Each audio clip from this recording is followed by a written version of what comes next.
It's time for Dents and Dreams, a paintless dent repair podcast focusing on how you can use the fruits of this wonderful trade we call PDR to achieve your wildest dreams.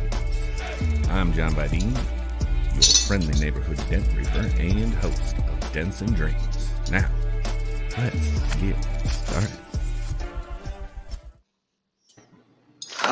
All right. Let's get started indeed. Big special live edition of Dents and Dreams with two of the coolest cats I know, Rick Hummert from XecutioneR Tools and John Kallenbach from A1 PDR Tools. How you guys doing? Fantastic. Great. Excited. Yeah, as am I. So yeah, I guess the whole point of this show is to discuss these new tools that you and I worked on together. Well, all three of us really worked on together. This collaboration, the XecutioneR. So we'll show them off a little bit more later. But I don't know what. I think we should just kind of go through how they came to be and go over kind of that process and go from there. So I guess it probably really all started with you, Rick. So why don't you tell what you remember? I just remember you calling me and said, how would you like to go in on, tool design together and come out with some tools? And I said, man, that's awesome. I'd love to. I mean, your reapers are fantastic. All your tools are fantastic. And sounds great. So I, went from there, we talked, made a few, tweaked them a little bit, did a little here, try to combine both, some of the bends, the reaper tip and the bends, the handle positioning. And I think they're cool. Super cool. Yeah. I think they're really cool too. I've been using them. I've been liking them a lot. And so I don't know if you remember this or not, but actually I had submitted, one of the very first designs for this. And John sent it to me and he said, this kind of looks like something Rick kind of has out, and it's kind of similar to the Reaper Claw tool. So I don't know, you guys might want to talk about it and figure it out. And yeah, I just said, well, why don't we just do it together then? If we're parallel thinking already, we might as well just take it through the whole process and see what comes out the other end. Does that sound familiar to you, John? It does. Rick had something that he was calling the whale hook, which was very, very similar to what we ended up with on your design. And you came to me with almost the same type of concept. And I could see where I was going to get in trouble making tools for two different guys that we really respect and like making tools for. And they were so similar.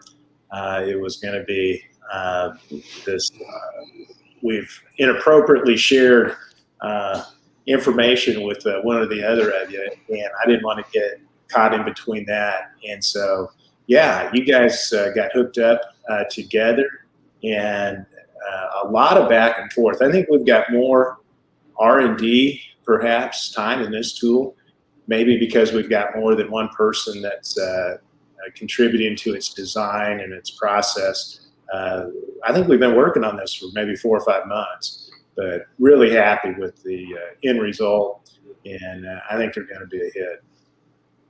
Yeah, I would tend to agree, and yeah, it has been a more lengthy process. I think it was July actually when we first started in on this, and I was counting through. I have all the prototypes and different iterations in my cabinet in the shop here, and 7 different iterations is what I've counted through. So I hope I charged you for all this.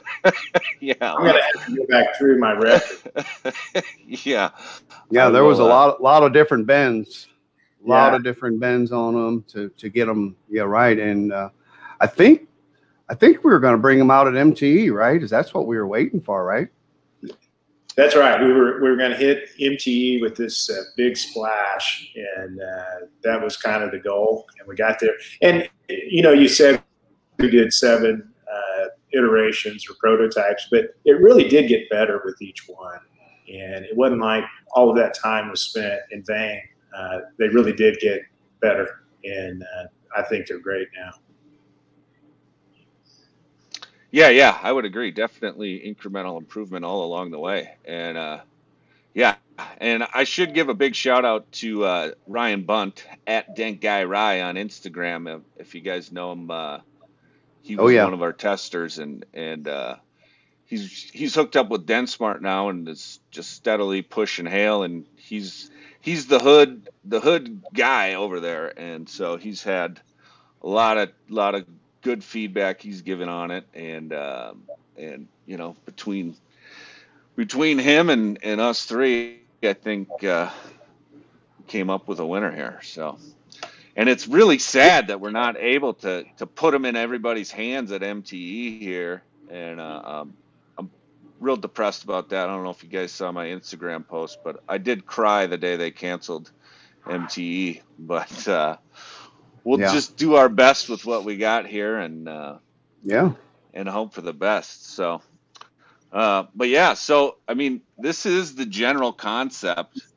We've got the hooked end, similar to a Reaper rod or really Rick's whale hooks, and similar arch to what you might find on a AK, and they're shaved. They're only shaved. I don't know how far you think, John. I mean, they're not overshaved. Yeah, shaved right about to there. And this is the middle size, the 1/4 inch size. So if you guys can see, it's shaved about 2/3 of the way down the shaft, and good for access, good for power. I think we found the right balance there, and the handle. So basically, you've got 2 sides here where you can overlap if you want to hit with the sharp tip, and then if you're going to push with the soft side, you'll really just be changing hands and using, if I can angle it right in my camera,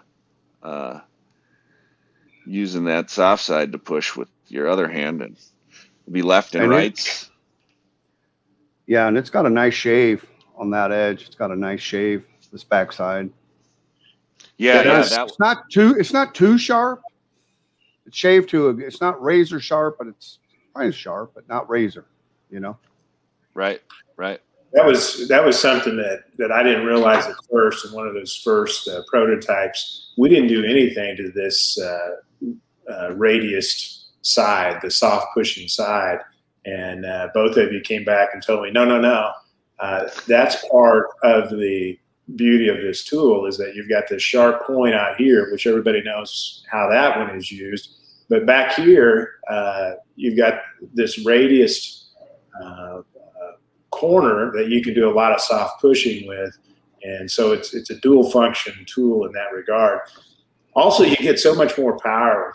Rick and I were talking before we came on the air. When you bend this backward here, it creates a different fulcrum point and lends so much more power to the tool itself. And so, I don't know, I just think they're great. So many features about it are an improvement over anything else that we've put out there before. Yeah, they're really cool. And the longer ones, you got the longer ones, which are really are like a whale, kind of like a whale tail, but with that hook on the end is going to give you a lot of torque. When it bites, it's going to give you a lot of torque. I think these in these caravan hoods that people are really have trouble with, I think these are going to shine on them hoods. I haven't used one on a caravan hood yet, but through them side hole, I think they're going to really get a lot of power. which is very hard on them hoods to be, 3 feet away and get a lot of power. They're hard to get power. Yeah. And that's got a lot of bite. When you turn it, you're going to get a lot of bite with that tool. Well, again, I think you just get so much more as opposed to a conventional tool that comes out at, say, a 45-degree angle off the shaft like we're all used to seeing. Again, with that tip being bent backward and then radiusing around, you just have more power. I mean, you just have more torque there. Yeah. Yeah, it's got a lot of torque. Absolutely. And the colors and the color, the handle color. It's new. Yeah. So we finally talked John into a gray handle, and then with the colors here, we went with the same formula that Rick uses. I thought that was ingenious. I didn't realize that until you explained it to me, Rick.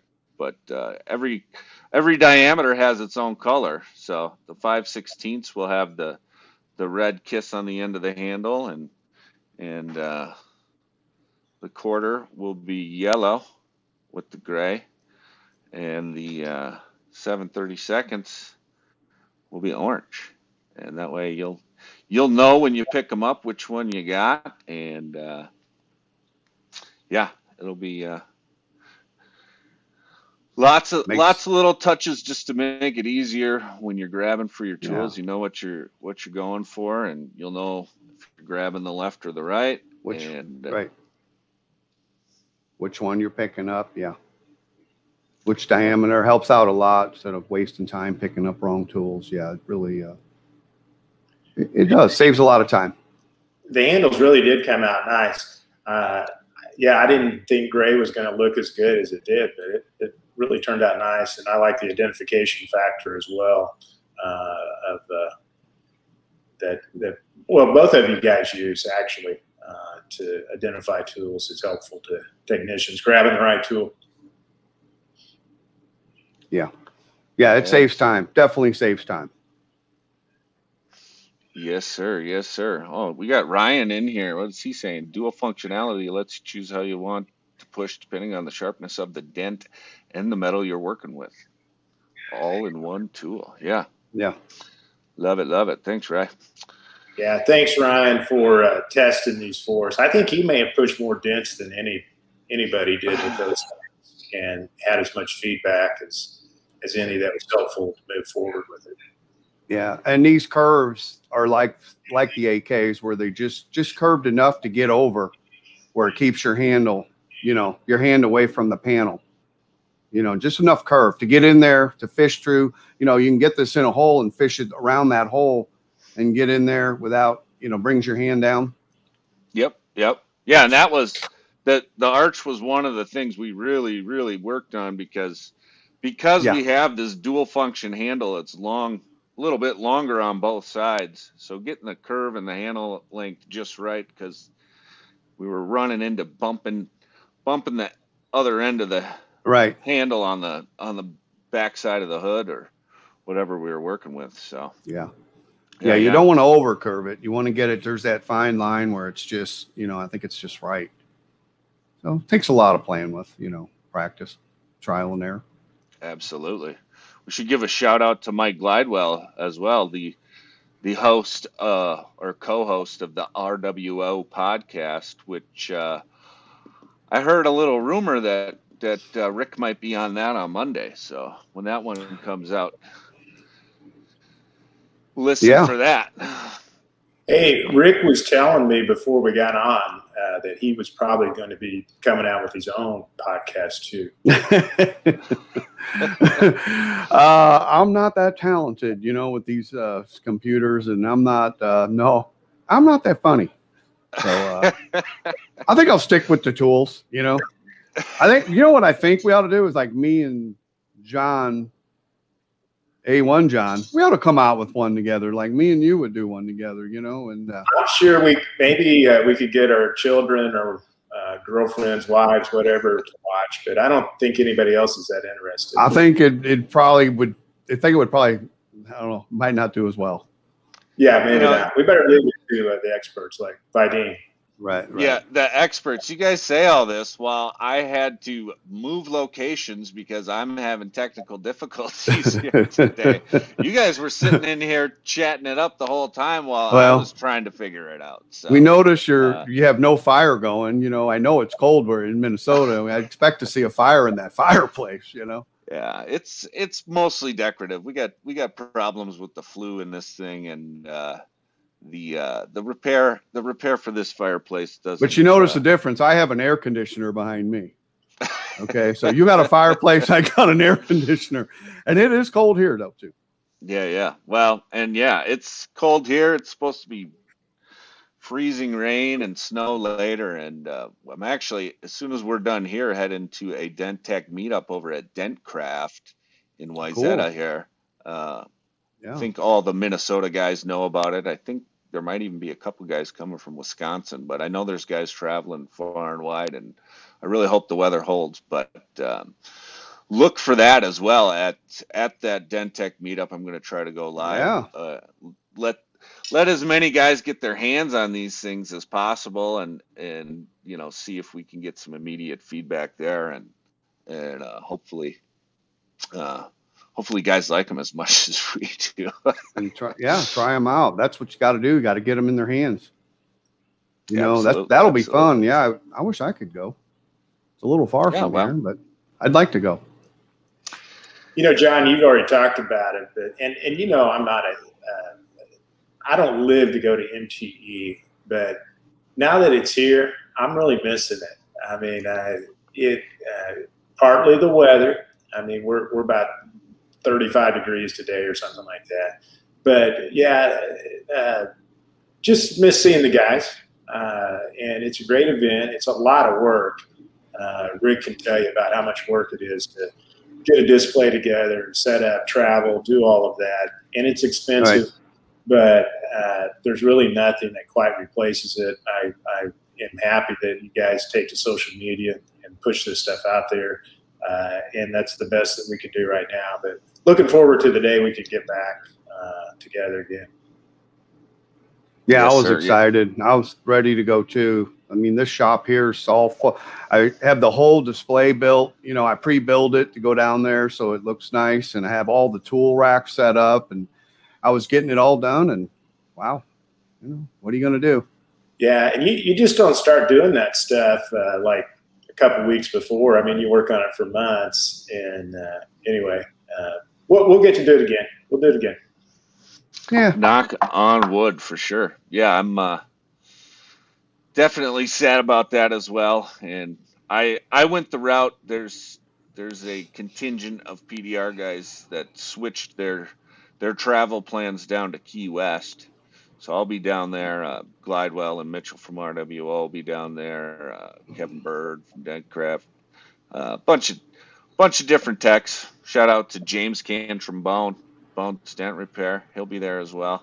But yeah, so I will get to see some of the guys. It's definitely not going to be the same as a MTE, and we'll just hold out for next year, I suppose. But until then, we'll do a small meetup today and do what we can online. I mean, I know a bunch of you just wish you could reach out and grab this thing right now, but yeah. Hopefully, once you do get them in your hands, you'll love them as much as Rick and I. But and I gotta give you a little credit, John, for coming up with the name, the logo. You combined it all together. You just did a fantastic. You asked me about the name. I go, oh, that's perfect. I go, that is so cool. You know. When I went back forth the logo, I said, put a little color in it. And then you're like, okay. And then it's just super cool. Yeah. I struggled with that hard. Like, how do you combine Excalibur and Reaper? And I had one terrible name. I actually ran it by John. And the radio silence when I told him that, I said, well, what do you think about icicles? And he was like, just nothing. I was like, "Are you there, John? Are you there?" And I was like, they're shaped kind of like a sickle. You use them to fix dents caused by ice. And he was like, "Well, yeah, I guess if you explain it that way." You were real nice about it, John. But yeah, that was a terrible name. And I don't know when or how I ran into the name Executioner, but it was like, oh, that's so obvious. And then, we did how you spell yours, just starting with the X for Excalibur, right, and just keep the R big at the end, so you get the X for Excalibur and the R for Raper, and it worked out. It's just super cool. Yeah, you told me instantly. I go, that's perfect. Yeah. As soon as you ran by, I go, that's perfect. So and it still has that same morbidity theme, John, that you so embrace. Death, morbidity, dark. It's very dark. It's dark. Yeah. Well, we're out here killing it. These we're just loving life, killing these dents, and you gotta have fun with it. So why not? You gotta have fun. That's the main thing. You gotta have fun. Ironically, I've got two guys in my shop. Chris being one of them, my foreman, really, of the tool building, and he was trained as a mortician, and he was looking at these things when he said, I've seen this before, So it's a great name. Thanks for coming up with it. Logo, great. Yeah, awesome job. All worked out in the end. So you gotta love it. So one thing I always do on the Dents and Dreams podcast, I got a couple different questions I ask guys. Are one of you guys playing in the street out there? What was it? I heard some horns. Anyway, I ask a couple questions, and one of them being, what is one question you get related to PDR that you get all the time that just you're tired of it? It bothers you. Do you have a question that you get from time to time, whether it be from a customer or somebody completely outside of the business, that just bugs you?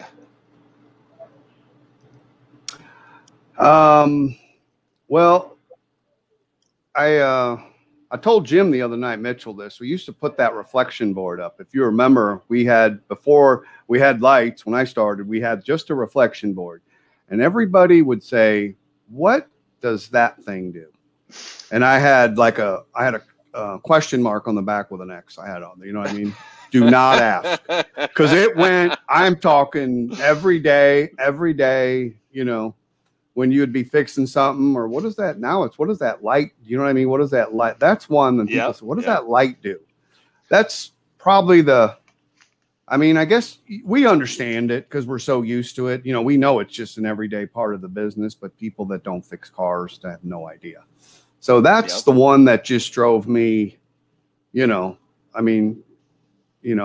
work on people's cars in their parking lot. Back in the day, you go out to their business and you'd be out in the parking lot and you'd have your board. They'd come out and what is that? They were all curious because, you're doing this. Everybody's curious. How does this work? Yeah. And what does that thing do? How does that, and you just would have to explain it, every day. So I don't. Do you get the same thing? Is that one? Oh yeah. So on one of my limited lights, I have the 3D amber fire lens that I think you can get at A1. And that thing has kind of a orangish kind of hue to it, and everybody seems to think, oh, you're heating it up. Yeah, that's right. Right. It kind of does look like it would be a little heater. I see where people are going, but it's like, and then you got to kind of try to explain it. And after they asked me that question, then I would get my bottle of wax out and I would tell them, this is metal softener. This, so you got to rub this metal softener on there. You know what I'm saying? And actually believed you. I go, this is metal softener. You rub this on there and you look, and it comes out easy. And they believed you. I mean, there's people that believed it. So it's, you have to come up with, little answers to come back with some of these questions. You know what I mean? And then once you start, And once and then when you wanted to get rid of them, you'd start hammering on their car and they automatically walk away. Oh yeah. Right? As soon as you break the hammer out, they're done. They walk away. Yeah. They're afraid. You're hammering on my car. Yeah. So we all these dent guys, we've all been through these same questions and part of the business, Yeah, I was going to say almost the same thing. Dry ice, bright sunshine, and popping dents. You just go in there and they pop out. And I've got that so many times. But, I think in some ways it just shows the magic, really, of what you do. I mean, there's not a reasonable explanation for people that have not been around it, and it just blows their mind. And they think there's some type of smoke and mirrors to it. And, so you can't fault them too much, but you do get tired of addressing dry ice, bright sunshine, and popping dents. So, yeah, it does have a little mystique to it. You got to keep that going. A lot of mystique. Yeah, the mystique aspect is kind of what brings me to the next question I ask everybody is, what can we do as a community to better the awareness out there? Like, I just feel like if more people out there knew what it was that we do or had a better understanding of it, I feel like there would be more of the market for us to capitalize on. I mean, so much work gets done every single day at body shops that could definitely be done by a PDR technician. And I just feel like as a whole, as a community, we're leaving a lot of that money on the table. And I'm just trying to figure out, and I try to put it out there every episode so we can all maybe come to an understanding or find a way together to figure out what can we do to raise awareness to the general public. I don't know if you guys have any thoughts or ideas on that, but I don't know that I have any revolutionary thoughts on it, but I think I've been heard that maybe only 12-14% of the cars that could be repaired using paintless dent repair actually end up getting repaired with PDR. But I think that this movement, it's growing, and it's been 20 plus years since I've been in it now. And there was, insurance companies really were slow to embrace it back then. And once they figured out, hey, you can get a better repair or an equivalent repair for less money, they got on board. And so there's been this evolution of acceptance, and I think the public is becoming more and more aware as more guys are doing better and better work all the time. It's amazing, just the social media, and you see what guys are fixing every day. It's incredible, and it's slow that we're gaining that acceptance, but I think it's growing. I don't think there's any doubt that it's growing. Yeah, no doubt. I think it's as big as it's ever been. And when I started, I was told it maybe last 5 years, and it's like, this is 5 years, this is a fad, it'll be over. And it's like, it's bigger all the time. I think it comes down to body shops. If we can get in the body, because they're the ones doing the work that, you know what I mean? The body shops are the ones doing the cars that we could be fixing. So that's kind of, if we could get them out of there and just get them to, there is a lot more guys opening shops up. A lot more retail, which is really going to help you really spread the word. I think all the retail shops are just popping up everywhere. And they're making them work. So it tells you they're getting work. It's doing better. Absolutely. Yeah. John, what's your thought on that? What can we do? Well, I think like Rick said, that's a huge thing is the physical shops coming out there. Because I feel like there's more shops in Minneapolis maybe than anywhere, and I keep saying I'm going to do more research on that, but it's not going to be anytime soon. I got a lot of stuff to do, but that definitely will help, and I think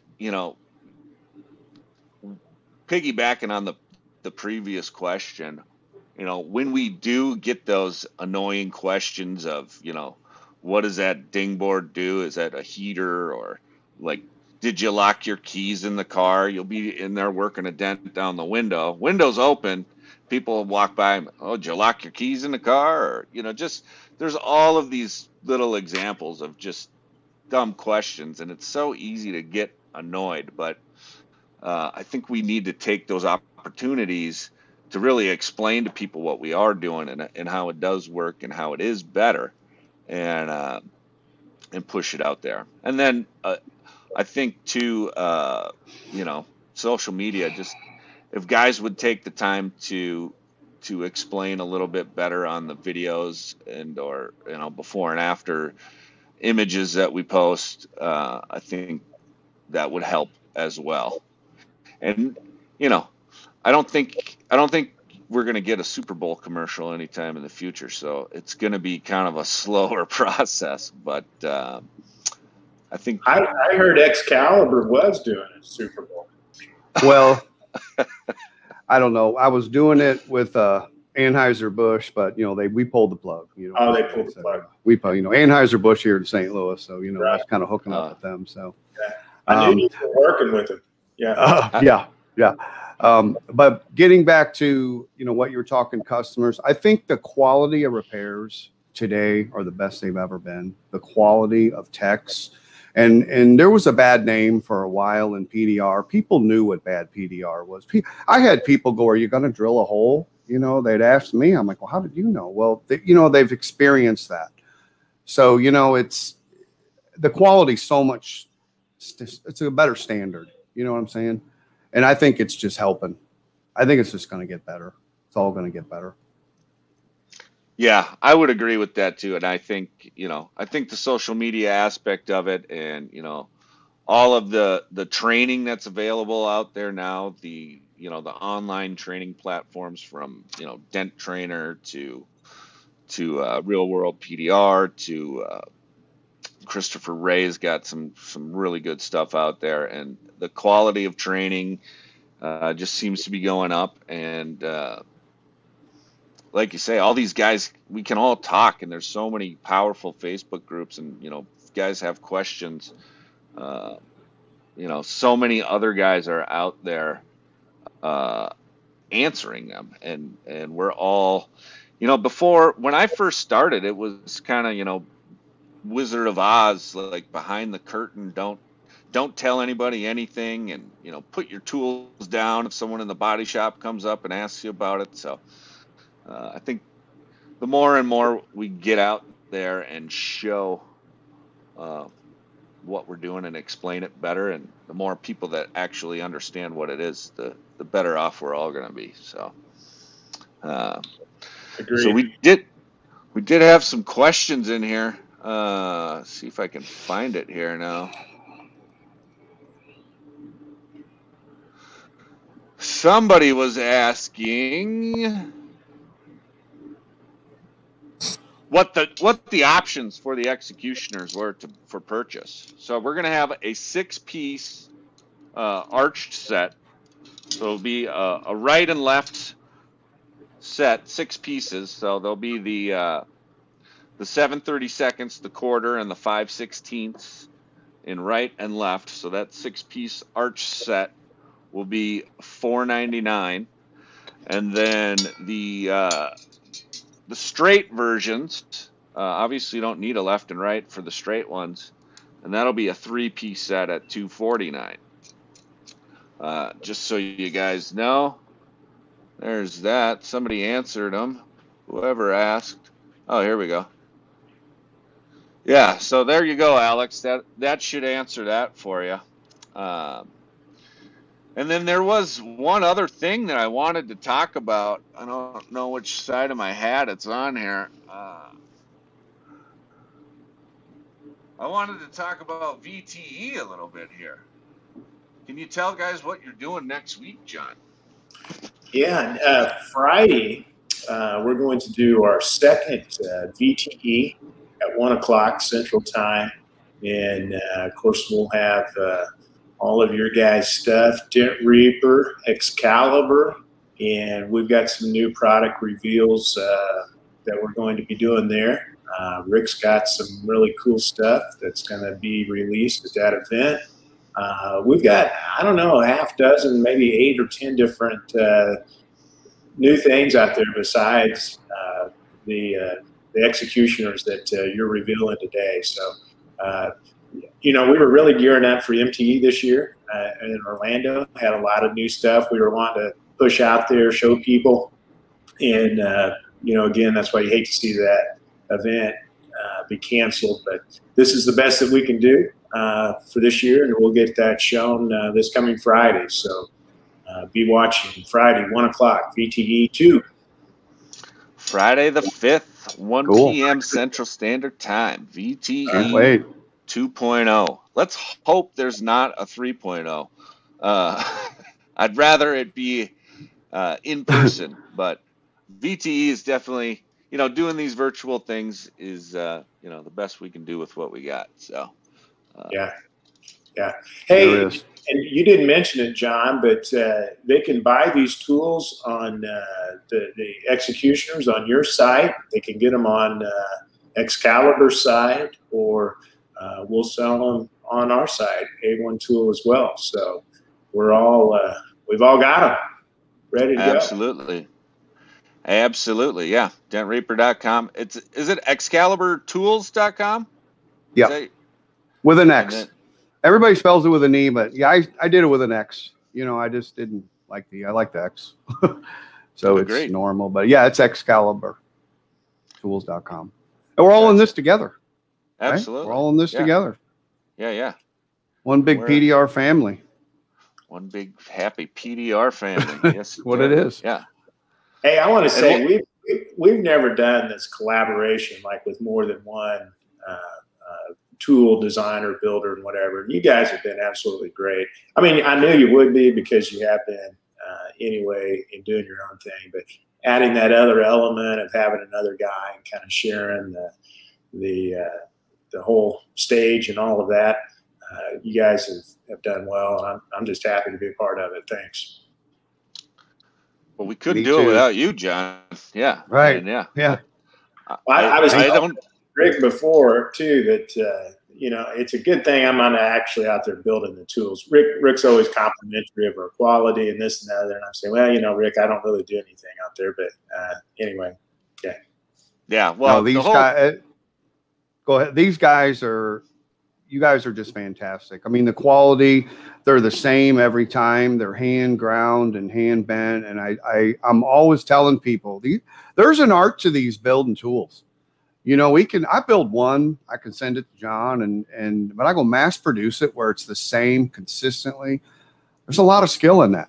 And these guys are so skilled. It's, you know, I'm amazed. I mean, I look at like that pole hook you got, just the way it's ground and it's the way it's shaved and how polished, and it's the same. I'm like, I welded one and I had it crooked, you know, and I was like, they're perfect. You know, it's like the welds. I mean, they're just, yeah. can't say enough.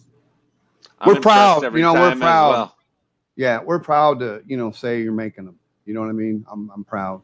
Thanks You're for making them. do it. Yeah. And made in Absolutely. Missouri. Made in Missouri. Made in Missouri. Well, any state that starts with an M is good. Well played, sir. Well played. Yeah.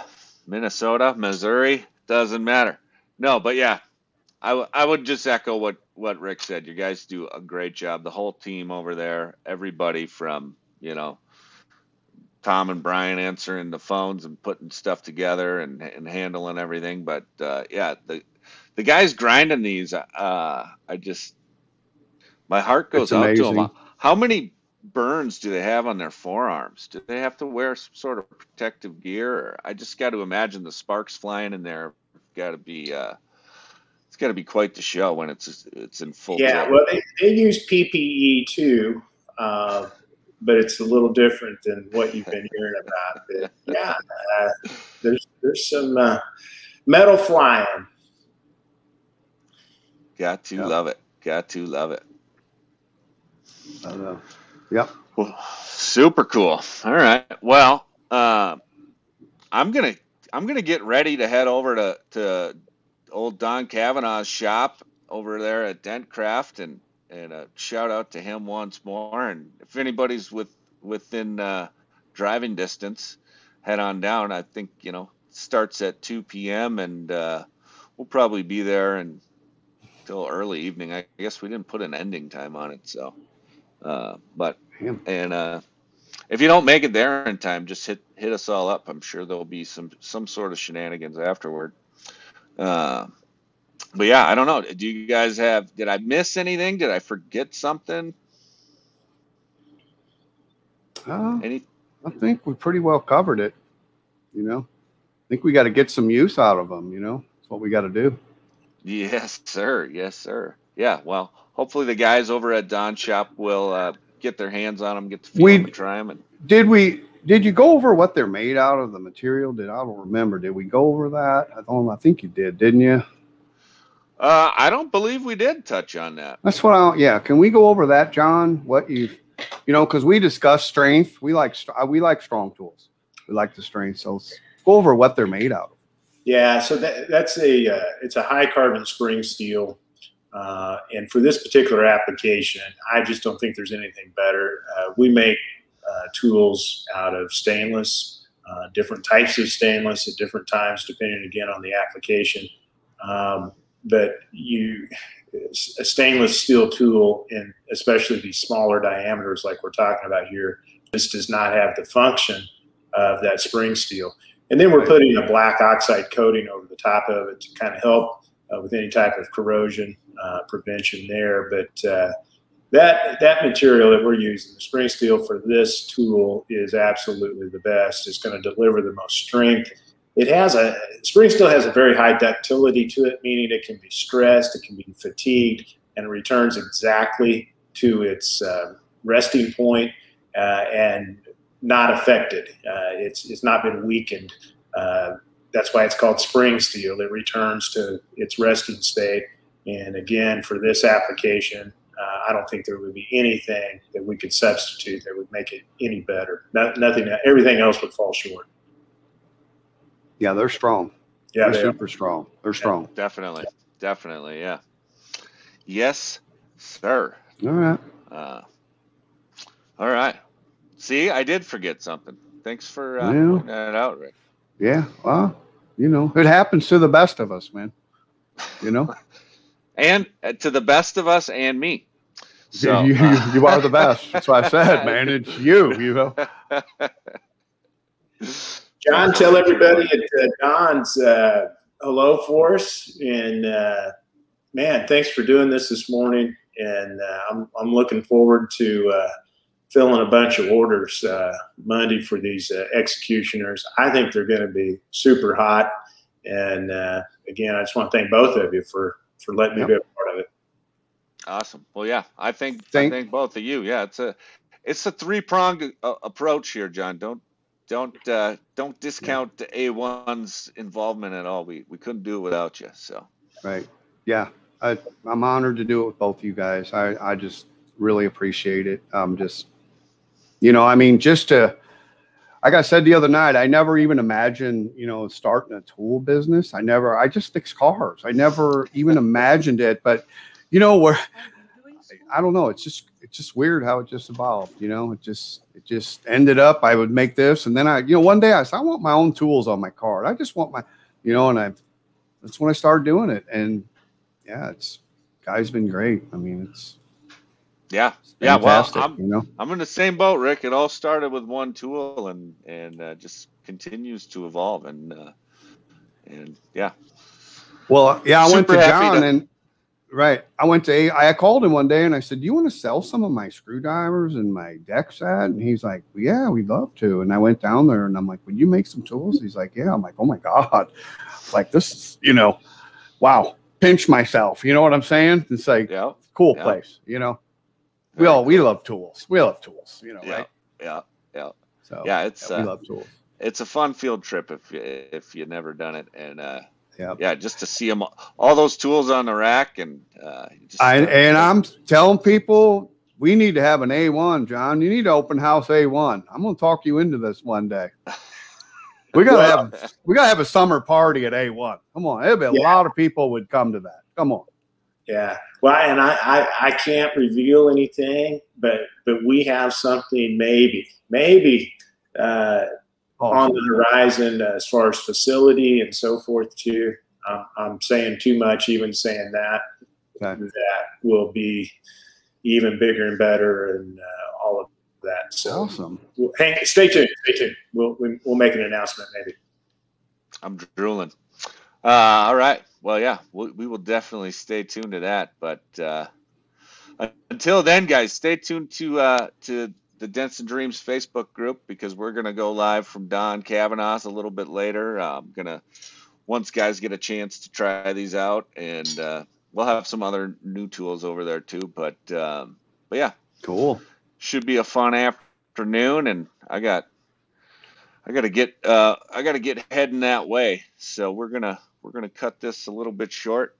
But again, thank you both for joining me this morning and joining me on the ride here and allowing me to come along. It's been an awesome journey, and I think these tools are going to do a lot of guys a lot of good. So just honored to be a part of it. So until next time, everybody, live your dreams. Just wanted to thank you for listening to another episode of Dents and Dreams. And if you have any questions, comments, concerns, compliments, or complaints, I can be reached at Dent Reaper across social media. And be sure to subscribe to the Dents and Dreams Facebook group and or YouTube channel, because that's where it'll happen if and when we go live. Thanks again.